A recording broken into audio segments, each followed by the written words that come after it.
Pero, creo para el digital, ¿no? claro, para o streaming. Claro, para que te escoiten. Hola. Ah, ¿Se oye? sí. Bueno, en verdad me ha gustado mucho vuestra exposición. A raíz de la lectura de tu libro, hablé con algunas amigas mías, una ginecóloga, otra psiquiatra, y le preguntaba si este tipo de situación, pues este tipo de problema posparto, era frecuente. Y para mi gran sorpresa me dicen que sí, que es frecuente ahora. Así que no hay que ir a la medicina moderna para encontrar los casos, sino que incluso la ginecóloga me decía la psicosis puerperal. Y la psiquiatra me decía, es que hay, por ejemplo, determinados problemas, como pueden ser bipolaridad o neurosis obsesivo-compulsivas, que en las mujeres se dan con muchísima frecuencia después de los partos. Bueno, yo me quedé bastante turulata, porque claro, todo el mundo oímos hablar de la depresión postparto, pero eso era otra cosa, ¿no? Era que estabas un mes o 2 meses y la gente te aturaba que estuvieras un poco cansada y dormida. En mi entorno próximo, una persona muy cerca de mí, tuvo un hijo hace poco y entró en una crisis fortísima, ¿no? Llevaba varios meses, más de 6 meses de baja. ¿Qué pasó? El entorno, incluida yo, que me considero feminista, que he sido madre y pasé todo ese tipo de cosas, no lo entiende. Quiero decir que yo creo que no es solamente una cuestión de estas mujeres necesiten el apoyo de un cuerpo de salud que responda, porque yo creo que en este caso, por ejemplo, sí que han asistido a una psicóloga de la Seguridad Social y ellos dicen que bien, no sé, yo tampoco he entrado en el asunto, ¿no? Pero sí que notas que alrededor, aunque no te digan, ¿no? ¿Sabes? No te digan nada, pero no se entiende bien, ¿cómo puede ser un proceso así? ¿Qué pasa? Esta chica no está bien, me explico, y no a lo mejor directamente, pero en cercano sí que se critica y de alguna forma o se la ve como una persona, en fin, ¿no? Que le quita valor, ¿no? Entonces yo creo que el entorno tiene un peso mucho más importante que te entienda o no te entienda el psicólogo o la psiquiatra a la que vas, ¿no? Y ahí, claro, hay un problema de información, es decir, que realmente la mayor parte de las mujeres y de los hombres desconocemos este tipo de cuestiones y que son normales y que si se aceptasen de una manera más natural haría más fácil poder superarlos. 3/4, o sea, tengo otro nivel menos grave, a lo mejor existen otras cuestiones ligadas a nuestra biología, por ejemplo, pues, la menopausia o lo que sea, ¿no? Las crisis relacionadas con la menopausia, muchas veces el entorno, ¿no?, la recibe fatal, con lo cual quiere decir que una persona en un momento dado esté irritable o lo que fuera, se le pone delante un espejo de chicas, es una chota, ¿no? Lo que hace que esa persona agrave su situación. Y esto, una cosa y otra cosa y otra cosa.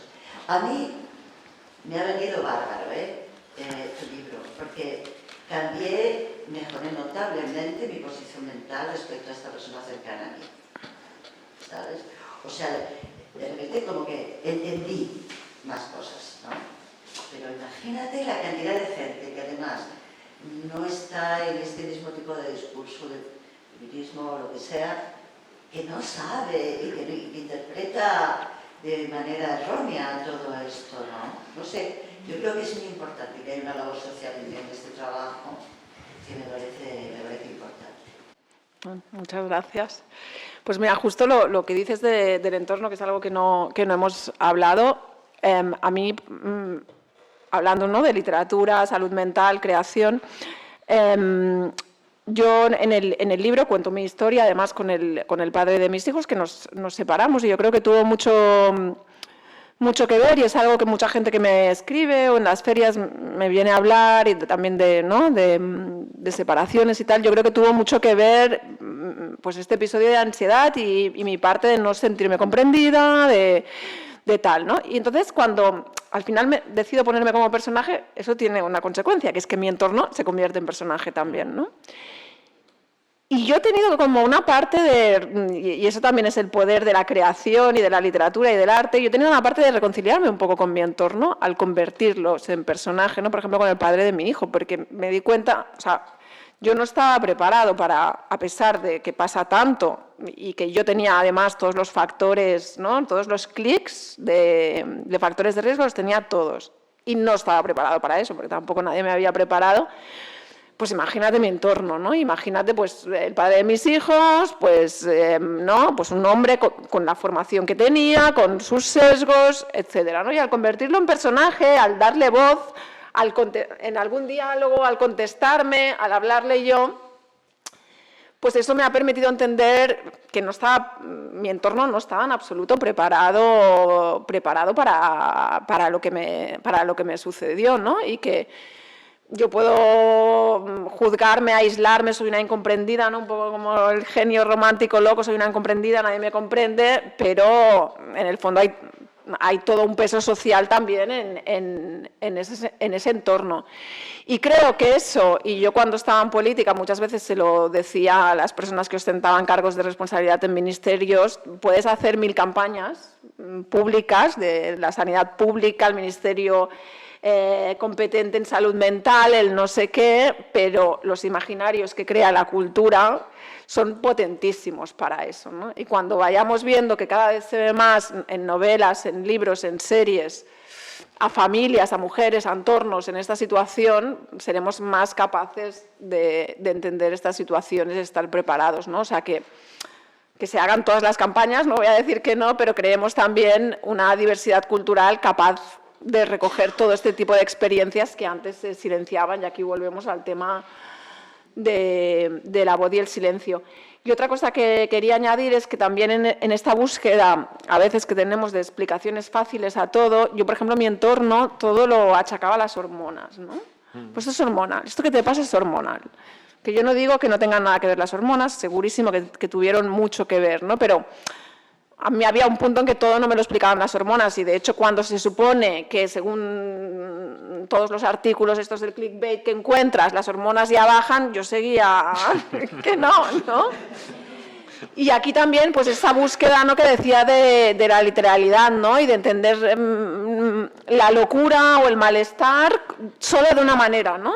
Solo, pum, las hormonas y se acabó, ¿no? Y si yo me atrevía a decir, bueno, no creo, bueno, tú estás negando que las hormonas, no lo niego, no. Y no sé, desde tu punto de vista todo este tema, ¿no? De cómo muchas veces, además es curioso, ¿no? Las hormonas a veces o se nos reduce a hormonas a las mujeres o se niegan completamente, ¿no? O sea, es como, no hay una forma de entendernos un poco más compleja, ¿no? A veces dices algo, esto son las hormonas, a veces dices, no, es que hormonas, las hormonas, bueno. É que eu penso un pouco a raíz da túa pregunta, que seguro que as hormonas teñen moito peso, pero que hai algo que son o que se chama imaginarios sociais instituídos que teñen moitísimo peso. Entón, maternidade, sufrimento mental, inseguridade, loucura, non forman parte do mesmo imaginario social instituído. Unha cousa non pode estar en relación ca outra. Unha nai ten que ser abnegada, unha nai ten que ser ten que ter infinita disponibilidade, unha nai ten que ser terriblemente amorosa. Todo que se sala dese patrón é como non nos encaixa, non? Entón, aí aparecen pois todo tipo de racionalizacións que poden ter que ver ca bioloxía. Bueno, isto é unha cousa biolóxica e con bioloxía o arreglaremos, non? Con medicación o imos arranxar. Isto é unha cousa moi temporal, isto é unha cuestión de loucura, pero non deixan de ser explicacións que nos damos a nós mesmos para intentar manter ese imaginario social instituído de que a nai ten que ser como ten que ser e non pode pasar, porque a fin de contas tampouco é tan difícil de entender. É dicir, un proceso de entrar na maternidade e entrar, bueno, pues noutra situación vital que pode resultar en un determinado momento estresante e que deriva nunha serie de cambios na persoa que integra mellor ou peor, como por exemplo, poden estar ligados á migración. Algo parecido, non é tan, pero a maternidade, vivimos nunha cultura dun ascendente católico, dun peso do catolicismo tremendo. E a Virxe María era a Virxe María, é a nai universal, é o exemplo de maternidade, e entón representa o que representa. Eso ten moito peso en nós. O que pasa que é tremendo decir isto en 2024, verdad? Sí. Pero está aí.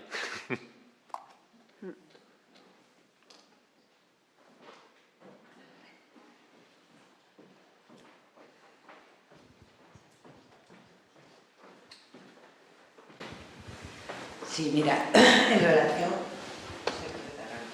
No sé. En relación con esto que comentabas ahora, ¿no? De conflictos habituales o vitales, digamos, fatales en el desarrollo de cualquier vida, y hasta qué punto se enfocan desde el punto de vista patológico o de enfermedad. Yo quería comentar qué opinión tenéis respecto a este momento, el posicionamiento general respecto a la salud mental, ¿no? Por una parte, creo que ha habido un proceso pues, de fijarse en los problemas de salud mental. Ese es el más reciente, digamos, el de reivindicar, el de salir del armario, es decir, mucha gente dice yo he tenido problemas de depresión. Todo eso me parece que se está produciendo en este momento y que simultáneamente se está produciendo un proceso de patologización de la vida, es decir, ¿qué es realmente la enfermedad mental, ¿no? Vemos ahora en los colegios, pues los niños están diagnosticados de trastorno déficit de atención, el TDAH, en fin. Y vemos que también esa patologización hace que haya aumentado mucho, de lo cual me alegro porque a vosotros supongo que os viene bien y creo que es saludable normalizar la consulta psiquiátrica casi como atención primaria, es decir, pero sí ha generado mucho esa demanda de atención. Y a mí no sé hasta qué punto lo estoy consiguiendo expresar en el sentido que lo siento, pero quiero decir, por una parte me parece que ahora es mucho más fácil decir o aceptar que en tu entorno, que en tu familia, que en tu entorno más próximo hay personas con un problema de salud mental, mucho más que antes ocultaba y demás.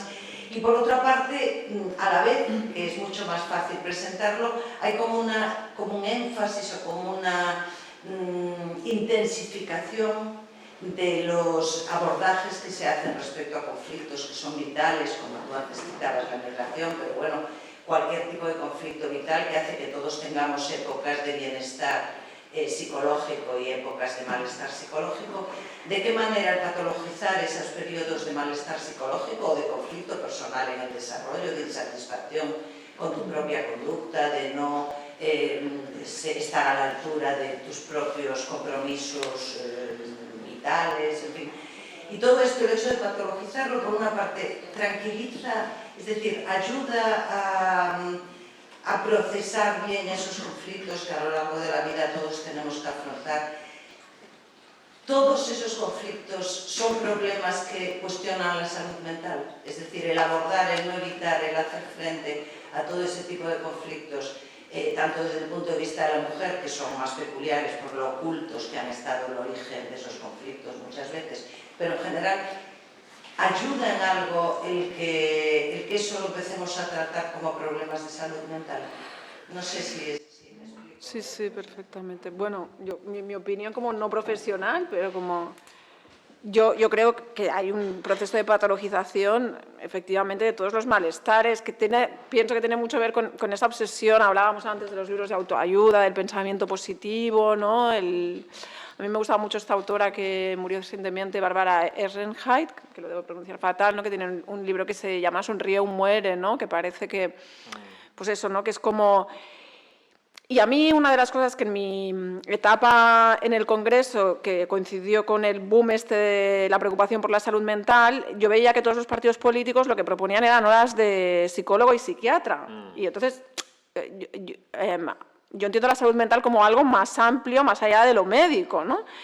Y sobre todo porque vas a crear mucha frustración, porque primero vas a crear frustración en estos profesionales que no pueden solucionar las vidas de la gente por muchas horas que les... O sea, que muchas horas muy bien, pero quiero decir que la salud mental es mucho más que eso, o el bienestar.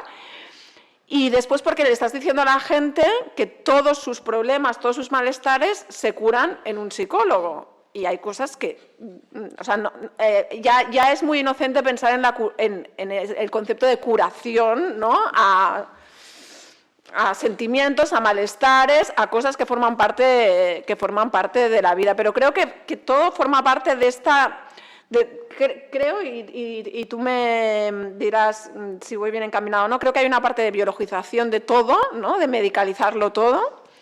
Y luego creo que hay una parte de reduccionismo y de simplificar, ¿no? El no poder aceptar las complejidades de las vivencias y de todo, y entonces querer ponerle un nombre, en este caso un diagnóstico médico, y creer que una terapia psiquiátrica psicológica va a poder con todo. Y esto es uno de los riesgos de reivindicar el tema de la salud mental, esta excesiva patologización y simplificación. Y aquí tú también, que eres experto en el tema, y ya en temas de infancia es realmente preocupante, y medicación de infancia, ¿no? En algunos casos diría yo que en exceso.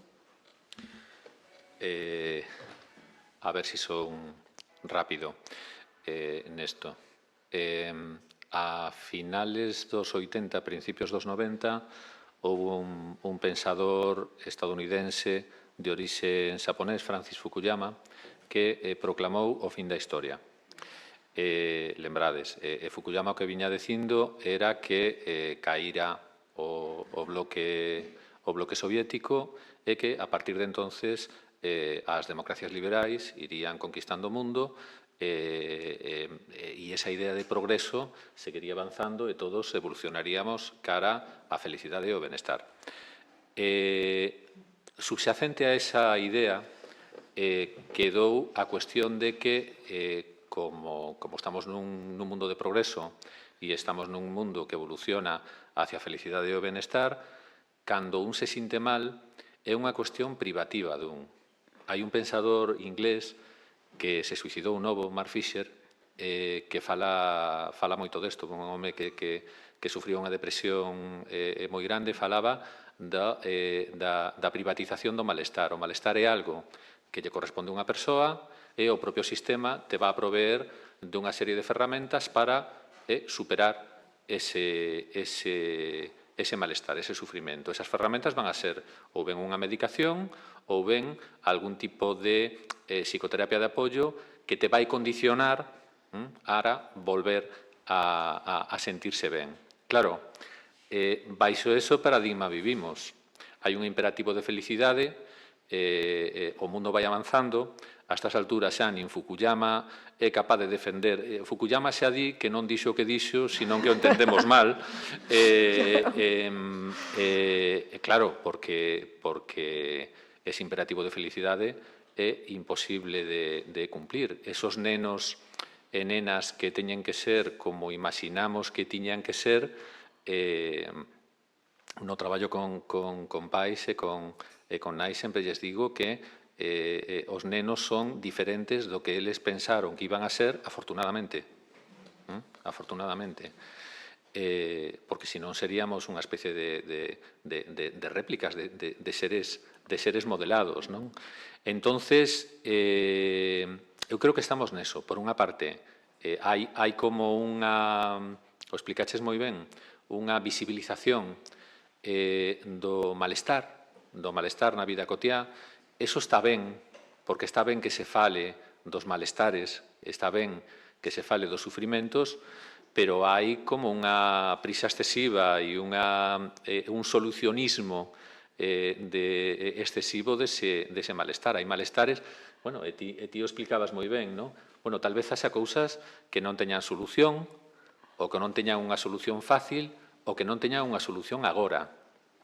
E ás veces o que temos que facer é acompañar. E aquí é moi importante isto último que explicaba Mar sobre os planes de saúde mental. Os planes de saúde mental casi sempre se apoian na idea de acumular máis infantería. Máis psiquiatras e máis psicólogos que está moi ben, pero que si son máis psiquiatras e máis psicólogos para facer máis do mesmo, sempre van a estar desbordados.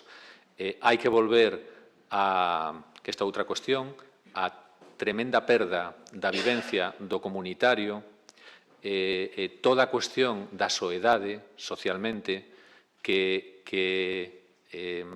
atañe ás persoas maiores, pero tamén atañe moito ás infancias e ás adolescencias, medran moi sós, aínda que nos pareza que non, pero é así, medran moi sós, non me estendo isto que me levaría moito tempo, e hai que volver moito á vivencia de comunidade, o apoio da comunidade, que ti tamén mencionabas antes, a importancia da contorna, non? Neste tipo de vivencias, e a nivel de saúde mental, a saúde mental comunitaria e a saúde mental preventiva é esencial. É esencial. Entón, os profesionais temos que abandonar ese posicionamento asistencial no que estamos nun despacho e veñen pacientes, unha longuísima fila de pacientes, non?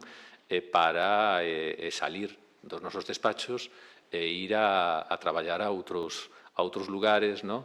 Onde podemos falar, onde podemos xenerar espacios para pensar, onde podemos dialogar e, ao mellor, acompañar un pouquiño ou aportar un pouco. Pero iso tamén é unha perda de poder. E estas cousas van moi de estructuras de poder.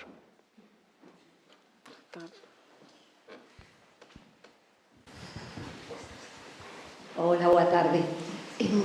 Bueno, en primeiro lugar, agradecer moito ao Consello da Cultura Galega por termos aquí hoxe a Amalia e a Ricardo compartindo con nós estas horas. En primeiro lugar, decir que me parece moi interesante o último que acabas de decir, Ricardo, da importancia da comunidade e do entorno. Moitísimo, para precisamente non patologizar ou intentar despatologizar un pouco esta sociedade enferma na que vivimos, bastante enferma. Pero me gustaría retomar a primeira intervención, que foi directamente ao libro de Mar e a situación de Mar. E decir que certamente é un libro moi valente, como decíades, e un libro que causou moito revuelo, aprobei as edicións que leva, non? Un libro impactante, as cousas como son. A mí tamén me recomendaron, me insistiron, despois eu seguí recomendando, é un libro que neste momento eu non paro de falar dele, non? Non paro de falar dele e, ademais, me levou a ler outras cousas derivadas deso agora, non? Porque, como decía a primeira intervención, puxeches en riba da mesa, Mar, un tema moi importante, que descoñecíamos a maioría da xente. Descoñecíamos a entidade, o peso que tiña. Claro que sabemos todos e todas que hai mulleres que tiveron alguna depresión posparto e algún caso de locura puerperal, pero nos parecían casos mínimos, extraños, minoritarios, unha cousa... non, nin é tan minoritario, nin é tan extraño, moito máis abundante do que pensamos. E iso a través de todo o libro se transmite. Pero, que é o importante disso? Pois claro, que ver un pouco que pasa. Entonces, como tamén se dixe aquí fai un momento, o imaginario que hai da maternidade nos impide falar deso. Ser muller e estar tola é un problema moi gordo e mal asumido pola sociedade, pero ser muller, ser nai e estar tola, eso xa é algo moi gordo, demasiado gordo, non? Hai que ocultalo, hai que evitalo, e ademais, como ser nai é unha cousa tan maravillosa, o fillo que creas é algo tan maravilloso, como se vai asociar algo negativo ou malo ao feito da maternidade? Non pode ser, eso non pode ser. Entón, as primeiras que calamos, as mulleres, cando nos sentimos mal, xa pasará. bueno, é normal, foi unha experiencia moi dura, isto e aquelo, non? Pero as primeiras mulleres pola educación recibida, por todos, digamos, todos os tópicos que nos induciron a comportarnos como nos comportamos, pero quería engadir algo máis. E é o patriarcado, o machismo da sociedade e dentro dunha medicina onde non hai xénero. É dicir, o xénero está chegando aos estudios médicos moi lentamente. Entonces, todas as cousas relacionadas coa muller están moito menos estudiadas, como todos sabemos, e entre eles todas as cousas derivadas, ou todo aquilo derivado do embarazo, parto e posparto. Eso é increíble, non? A mí me impactou tanto o libro e quedei tan conmocionada que, aparte de escribir un artigo que tiña que ver co teu libro, agora me levou a estar leendo, pero me levou o teu libro, a estar leendo libros e traballos sobre a violencia obstétrica. Porque ti o apuntaches no libro, aí está, e en algún momento a mí me levou ahora eso, non? Entón, nada máis que agradecemento, e un agradecemento moi forte e ao mesmo tempo tristeza. Eu chorei lendo o teu libro en algúns momentos porque me parece mentira, como dicía Ricardo, hai un momento que no ano 2024 esteamos así, e que o tiveras que pasar tan mal, tan mal, tan mal, e que tiveras que terminar separándote da tua parella, porque o entorno tampouco a veces contribuye ao que debe. Así que moitas gracias. Muchas gracias a ti. Qué emocionante escucharte. No, la verdad es que, mira, justo cuando hablabas yo pensaba, bueno, lo de que la medicina y lo del género, yo leí un libro que es de Carme Valls Llobet, que creo que se llama algo así, ¿no? Sí. Sí, ¿cómo se llama el libro? Yo no lembro ahora o título. Es algo, bueno, publicado por Capitán Swing, que es que me quedaba loquísima leyéndolo, porque es que realmente es, efectivamente, ¿no?, que el paciente por defecto es el hombre, y entonces... Y el tema de que las mujeres callamos y no decimos para pues para no sentirnos juzgadas, no sentirnos malas madres, creo que en la literatura pasa una cosa parecida, ¿no? O sea, si uno piensa, ¿no?, en distribución de géneros así, ¿no?, pues el hombre está haciendo la guerra y la mujer está en casa pariendo, ¿no? Entonces, la locura de guerra, ¿no?, se ha tratado muchísimo en la literatura y está, ¿no? No está en historia militar, sino que está como grandes temas de la literatura, ¿no? Y las propias mujeres hemos tenido como prejuicios de hablar de determinados temas porque sabemos que en la literatura, la crítica literaria, el mercado editorial nos tratará como estos temitas vuestros, ¿no? Y yo en el libro explico esta anécdota de esta poeta que recientemente fue premio Pulitzer, pero que cuando estaba empezando, ella escribe mucho sobre, de hecho el título del libro está sacado de un verso suyo que se llama Sharon Olds. Ella escribía mucho sobre cómo cuidaba a sus hijos, ¿no?, cómo les daba la papilla, cómo los duchaba, como tal, ¿no? Y su poesía versaba mucho sobre su cotidianidad, que era esa. Y la mandó a una revista literaria en los años 60-70, y le contestaron pues que muy bien, señora, enhorabuena por sus poemas, pero mándelos al Ladies Journal, ¿no?, que sería como, yo qué sé, una revista femenina, ¿no?, como... Porque esto no, ¿sabes? Entonces, la locura de las madres es un tema como secundario, minoritario, ¿no? O sea, hay locuras en mayúscula y hay locuras en minúscula, ¿no? Igual que hay historia en mayúscula y historia en minúscula. Y las de las mujeres con nuestros temas y nuestras cositas, si tiene que ver con la menopausia, si tiene que ver con esto ya lo hacéis vosotras en este grupo de mujeres que tenéis en el centro cívico de no sé dónde, ¿no? Y yo misma, con la editora del libro, teníamos precaución con esta portada, porque van a decir otro libro de maternidad. Y al final la editora me dijo, mira, no, ya está bien de esto, y me dijo, vamos con todas, y pues sí, otro libro de maternidad. Y no hay otro libro de guerra, otro libro de amistad, otro libro de padre desaparecido que vuelve a ver a sus hijos 20 años después y nos los hemos leído toda la vida, ¿no? Y es que y a mí me pasa a veces cuando, pues eso, en una firma o lo que sea, que me venga alguien y me diga, yo no soy madre, pero tu libro me ha gustado, yo no soy mujer, pero tu libro me ha gustado, y lo dicen con la mejor intención y nada en contra, pero claro, yo, a veces cuando yo fui a Javier Cercas a que me firmara Soldados de Salamina, no le dije yo no estuve en la guerra civil, pero tu libro me ha gustado, ¿no? Y es eso, que las cosas de las mujeres o las has vivido o no son universales, o no retratan sentimientos universales, ¿no? O a mí no me interesa la maternidad, pero... Entonces yo digo, es que me da igual que te interese o no. La maternidad es un motor social que está en el mundo, está en el arte, en todas partes. O sea, a mí puede no interesarme la guerra y no pienso hacerla, pero no por ello. Entonces, parte de ese silencio está también en la cultura. Y a veces es autocensura, ¿no? Que ahora se habla mucho de autocensura y las mujeres no hemos hablado de la autocensura, ¿no? Y que a veces, pues cuando queríamos publicar un artículo o algo, queríamos hablar de cosas universales y no considerábamos que determinados temas lo fueran. Y perdón que me vengo arriba, pero es que... Estaba pensando que a túa pregunta, Lola, porque facías referencia ao tema da violencia obstétrica. Fíxate que a formulación moderna, no meu ámbito de traballo de todo o que ten que ver ca teoría do trauma, está basado, precisamente o traumático, está estudiado a partir das persoas que viñeron da guerra e teñen unha serie de feridas emocionais causadas por esa vivencia tan intensa. Pero a ninguén se lle ocurre construir a teoría do trauma, por exemplo, a partir dos terribles partos que se poden vivir en determinadas circunstancias. É como que nunca se pensa dende aí.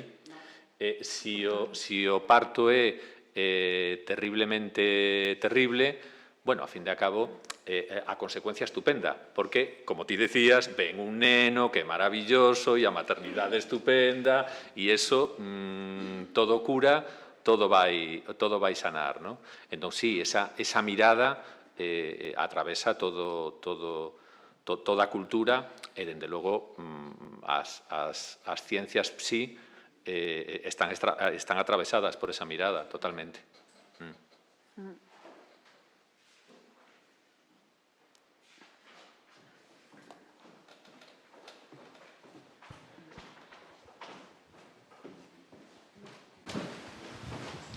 Pois, cando eu falaba ao principio de que privilexio ter 2 horas para falar así, por falar e por pensar, era unha formulación honesta. Agora é unha experiencia maravillosa, porque a verdade é que tivestes un diálogo moi interesante, moi fluido, que creo que lle fai xustiza ao libro, por lo ben que están entretecidas as vivencias de carácter persoal, as reflexións de carácter político, colectivo, histórico, literario, que fan que a lectura sexa tan agradable. E mesmo en relación coas intervencións que houve no coloquio, no sentido de que, claro, hai cousas que se levan mencionado, pero que teñen, digamos, moitos fíos dos que tirar. Por exemplo, a cuestión da expectativa de felicidade absoluta e case permanente que significa a maternidade. Claro, como non cabe máis que algún tipo de frustracións ou varias xuntas, porque iso é un ideal de Disney, imposible de cumplir.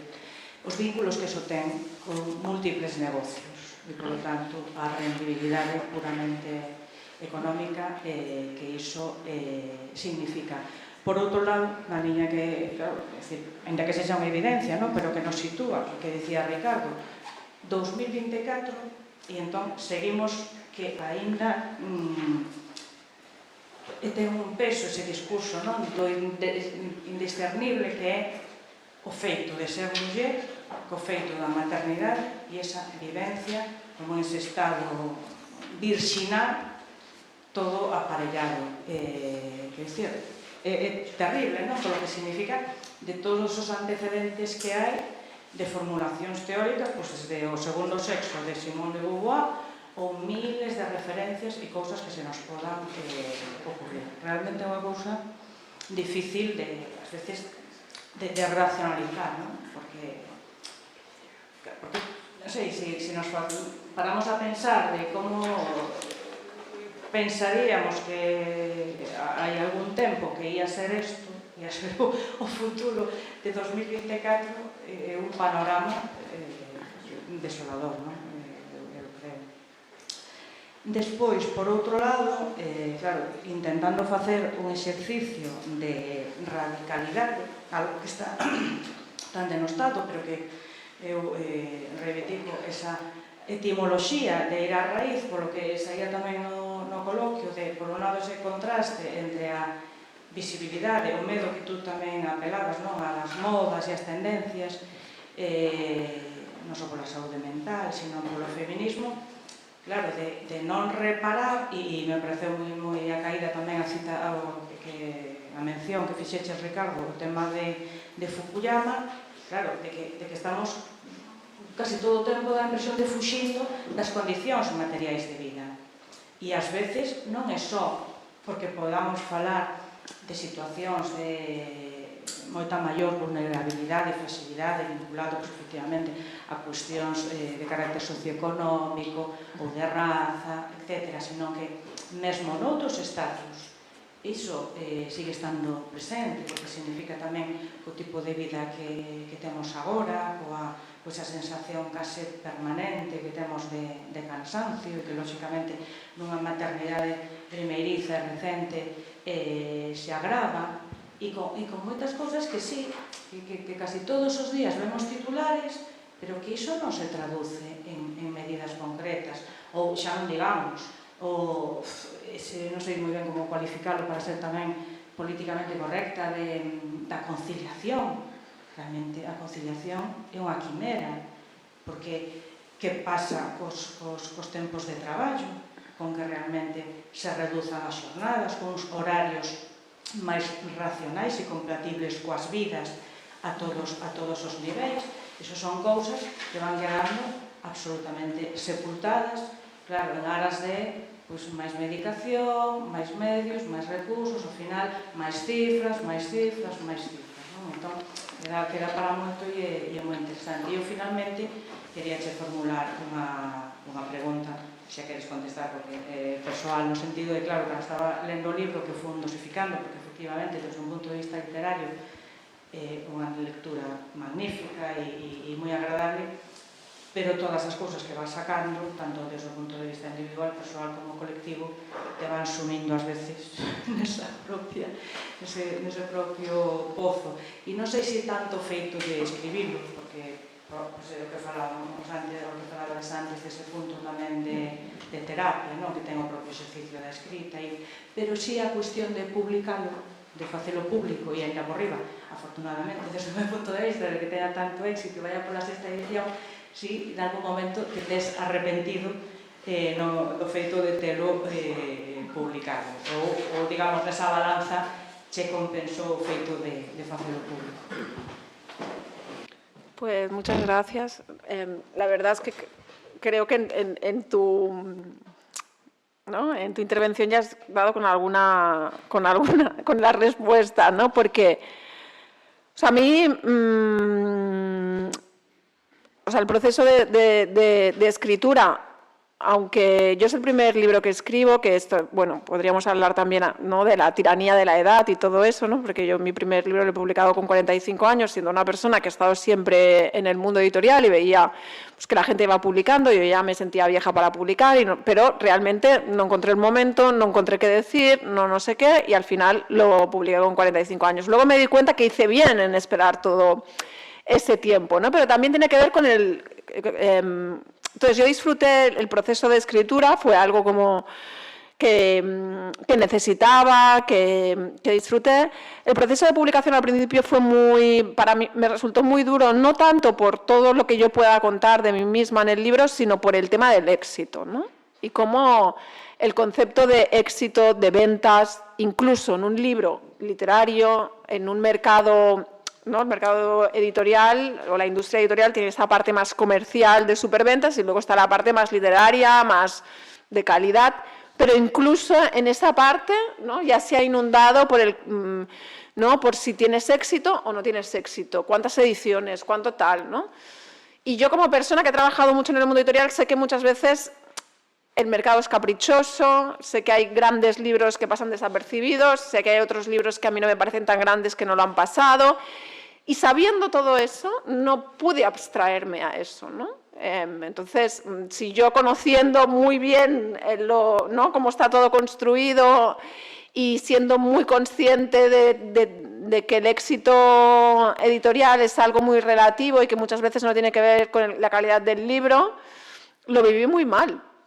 Viví muy mal que de repente en un mercado inundado por libros mi libro no lo leyera nadie y eso... Y quiero contarlo, a pesar de que pueda mostrar cierta debilidad o lo que sea, porque creo que muchos autores, autoras están ahí en literatura y en la vida en general, ¿no? Creo que también la tiranía del éxito que tiene que ver con el mercado, creo que empobrece mucho luego el discurso y también crea muchos malestares, ¿no? Y eso tiene que ver pues, con todo eso de lo que ya hablabas, ¿no? De los tiempos, de los cansancios, de muchísimas cosas, del pensamiento positivo, del tema de la edad, ¿no? Yo pensaba mi primer libro con 45 años y no lo lee nadie, yo ya no escribo nunca nada más, ¿no? Pero es algo que creo que todos tenemos un poco ahí y quien no lo tenga, que me explique cómo, porque, ¿no? En cualquier aspecto en la vida. Entonces, claro, yo ahora... No me arrepiento porque me ha permitido, y luego, ¿no? Que a veces denostamos mucho las redes sociales y esta hiperconectividad, pero en cambio a mí me ha permitido hablar con muchísima gente, conectar con muchísima gente de muchos sitios que se ha leído el libro, que le ha gustado, con mujeres que lo están pasando mal, ¿no? Y entonces ahora, visto el resultado, estoy muy contenta y no me arrepiento nada, pero por otro lado pienso, el libro podría ser el mismo y no haber tenido determinados una determinada fortuna y a lo mejor sí que me estaría arrepintiendo, ¿no? Entonces, también eso como que me da que pensar, ¿no? Sobre qué estamos construyendo la producción cultural y el pensamiento y el discurso. Pero, para responder en una palabra, yo estoy contenta porque me permite estar aquí, me permite tener un diálogo así. Y luego, yo viniendo de la política, que estaba acostumbrado pues eso, a un uso de las redes y a una polarización, confrontación y tal, creo que cuando la gente se ha leído el libro y ha ido un poco más allá, todo lo que he recibido es lo contrario, es reflexión. Habrá gente que estará de acuerdo en algunas cosas, no en perspectivas, en tal, pero creo que realmente a veces también pensamos, ¿no? que las cosas, que los, y digo producto deliberadamente, que los productos culturales tienen que tener como, ¿no? Tienen que estar cortados por un mismo patrón, con una simplicidad, y que no, que a veces te sorprendes, ¿no? Y eso, como editora, para mí era muy gratificante que a veces tú intentabas, ¿no? Con todos los elementos de marketing que algo se vendiera y los lectores y lectoras no les daba la gana y en cambio una cosa que era de anti-marketing de repente, ¿no? Entonces, a mí, más allá de la satisfacción personal, que este libro y otros libros que no son en apariencia fáciles funcionen dentro de unos parámetros, pero que funcionen y que abran diálogo y tal, pues me reconcilia un poco con el mundo, la verdad.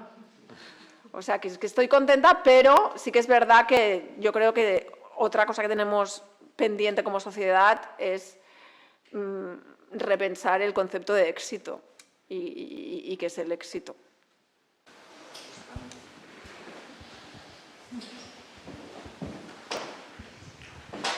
Ben, quero establecer unha relación entre saúde mental, ou máis ben mala saúde mental, e culpa.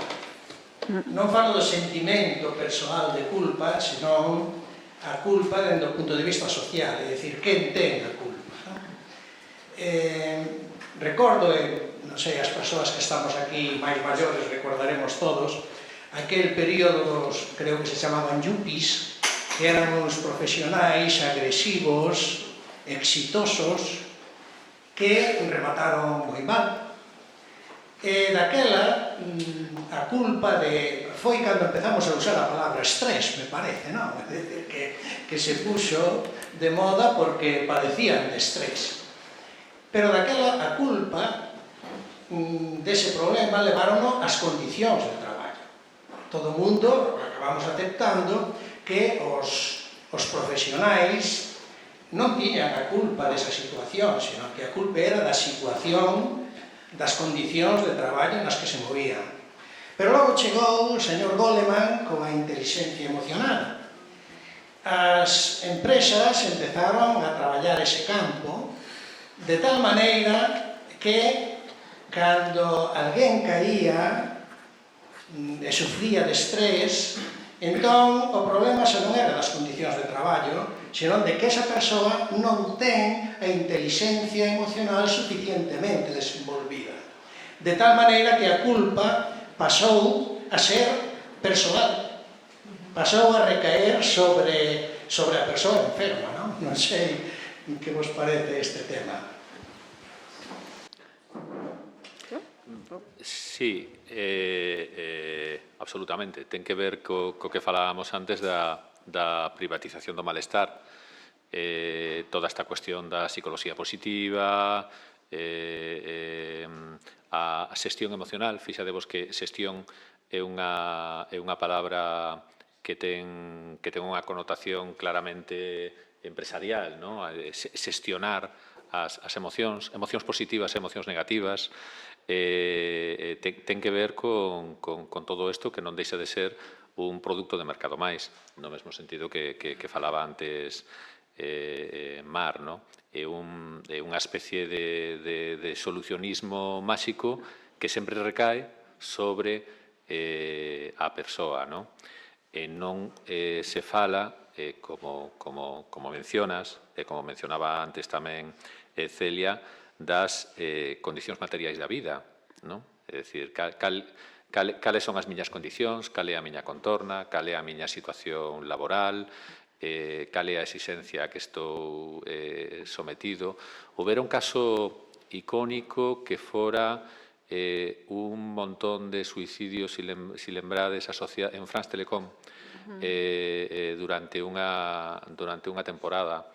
Si mal non me lembro, as solucións que puxera France Telecom a este problema foran deste tipo. Obradoiros para fomentar a autoaxuda, para fomentar unha mellor xestión emocional. Non se che ocurriu pensar en que o mellor baixar o número de horas de traballo ou mellorar as condicións económicas dos traballadores, ou poñer límite ás actitudes tiránicas dos mandos intermedios, poidera ter algún efecto positivo no sufrimento mental das persoas que ali estaban traballando, non? Entón, sí, esa cuestión da culpa, precisamente, a eso me refería antes, cando falaba do que decía Fischer. Si alguén sufre mentalmente é porque algo está facendo mal, xa que vivimos nun contexto no que, facendo as cousas ben, vamos a ser moi felices e vamos a progresar adecuadamente. E isto, fiando co que decías antes, trasladamos aos rapaces dun xeito continuado. Hai unha frase que a mí me parece terrible para trasladarlle aos rapaces, que é: se queres, se te esforzas, o vas a conseguir. Non é certo. Non é certo. Estamos facéndos caer nun terrible engano, non? Si te esforzas, bueno, como moito, poderíamos aceptar que si te esforzas terás maiores posibilidades de conseguilo. Poderíamos aceptalo, inda que depende de moitas cousas, hai moitas variables na vida, non? Hai moitas variables na vida, pero ese mensaxe, si te esforzas, o vas a conseguir, é un promotor de sufrimento psíquico, porque moitas veces nos esforzamos e non conseguimos, non? Ou que é o que conseguimos? Pois conseguimos regular unhas cousas sí e outras cousas, pois non. Sí, no, totalmente. Por cierto, que no me quiero olvidar que has citado en la introducción el libro de Kenzaburo, de Dinos cómo sobrevivir a nuestra locura, que es uno de mis libros preferidos, descatalogadísimo en español. Pero yo lo recomiendo porque me gusta mucho. No, sobre lo que comentabas, yo creo que el tema, hablabas de conciliación, ¿no? Y de cómo conciliación es una quimera, pero es que además la conciliación y el discurso sobre la conciliación también genera mucha culpa, ¿no? Esto de que te tengas que mover entre la esfera pública-privada de forma perfecta, perfectamente organizada, y que si no lo consigues, eres tú, que no te organizas bien, que no, ¿no?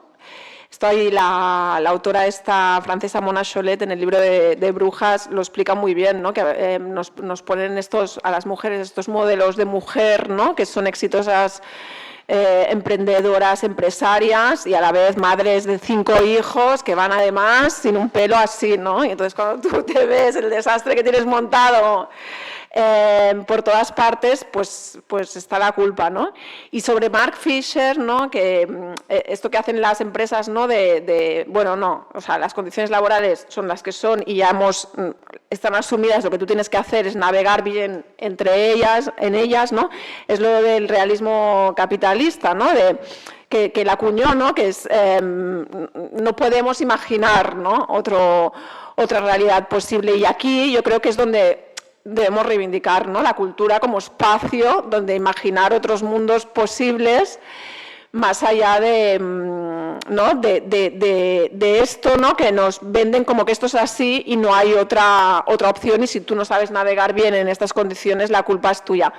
La mala noticia, o sea, la buena noticia es que, ¿no? Podemos pensar sobre ello y hay pensadores que lo hacen. La mala noticia es que yo, como trabajadora de la industria cultural, lo que hace France Telecom también lo hacen las editoriales, las productoras de cine, etcétera, ¿no? O sea, yo en mi época de editora, a la vez que leía e intentaba publicar a este tipo de pensadores, me iba a los cursos que me hacían, ¿no? De gestión emocional, coaching y no sé qué, Entonces estamos bastante atrapados, la verdad. Bueno, pois con esta intervención de Marc, eu creo que pecha moi ben todo o conversatorio de hoxe, e con esa idea tamén de reivindicación da cultura como motor de pensamento e tamén como motor de cambio. E aquí, na sede do Consello da Cultura Galega, pois damos por rematado este acto. Agradecerte, Mar, a xenerosidade do libro e a xenerosidade tamén da conversa contigo, a todas, a todos a asistencia, e o Consello da Cultura, unha vez máis, pois o convite e que xenere este tipo de espazos que, como ben quedou claro hoxe, son tan necesarios. Grazas. Muchas gracias.